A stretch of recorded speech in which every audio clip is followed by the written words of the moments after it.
Salam à tous et bienvenue sur Maroc 24. N'oubliez pas de vous abonner et d'activer la cloche pour ne rien manquer de nos prochaines vidéos.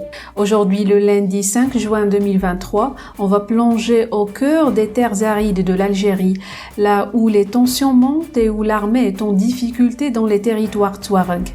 Une situation grave qui est passée largement sous silence jusqu'à maintenant.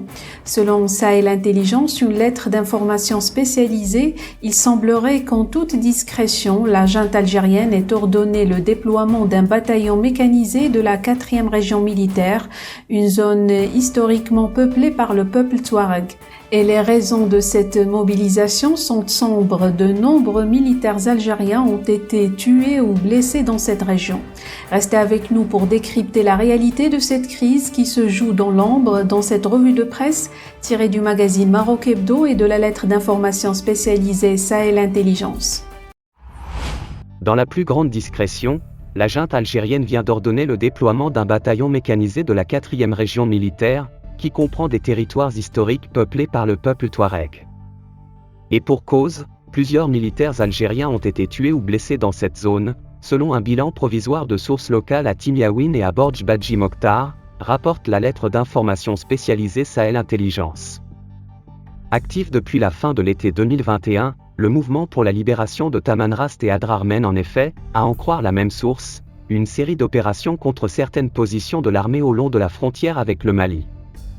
Son objectif déclaré est de mettre fin à l'occupation algérienne, que la France avait entérinée à son départ en juillet 1962, comme ce fut le cas pour le Sahara oriental historiquement marocain ou encore la Kabylie, où un mouvement indépendantiste d'envergure s'active également sous les auspices du mouvement pour l'autodétermination de la Kabylie, MAC.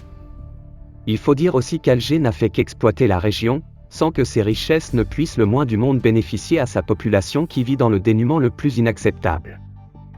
Dans ce contexte, le général Saïd Changria, chef de l'armée nationale populaire, ANP, a ordonné le déploiement d'un bataillon mécanisé de la 4e région militaire pour le renforcement des bases militaires situées dans le sud du pays. Des mesures ont été prises par le pouvoir à Alger pour soumettre l'effervescence des régions indépendantistes du sud. La région du sud de l'Algérie a connu une histoire marquée par différentes rébellions et mouvements de contestation, souvent liés à des revendications socio-économiques et politiques.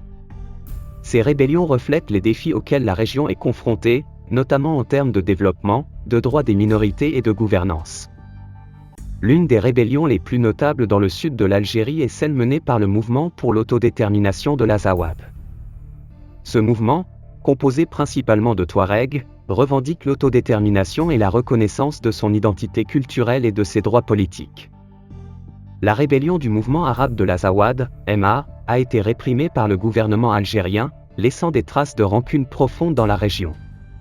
Elle a mis en évidence les disparités économiques et sociales entre le nord et le sud de l'Algérie, ainsi que les tensions ethniques et culturelles qui perdurent. Au fil des années, d'autres mouvements ont émergé notamment en Kabylie, dont les 10 millions d'habitants revendiquent eux aussi l'indépendance de leur vaste territoire. Les rébellions et les mouvements de contestation dans le sud de l'Algérie éprouvent également des préoccupations d'ordre environnemental dans cette région riche en minerais. Ils sont confrontés à des défis majeurs tels que la désertification, la rareté de l'eau et les problèmes liés au changement climatique, qui ont un impact direct sur leur mode de vie. De leur côté, différentes chancelleries avertissent depuis de nombreuses années de la situation explosive que connaît le sud actuel de l'Algérie, qui fait que de nombreux jeunes finissent par alimenter des organisations djihadistes, souvent elles-mêmes réputées proches de la sécurité militaire algérienne. Séquestrées depuis novembre 1975 à Tindouf par le mouvement séparatiste du Front Polisario, les populations marocaines originaires de la région du Sahara sont également concernées. Pour rester informé, je vous invite à regarder les vidéos Maroc 24 qui s'affichent sur votre écran.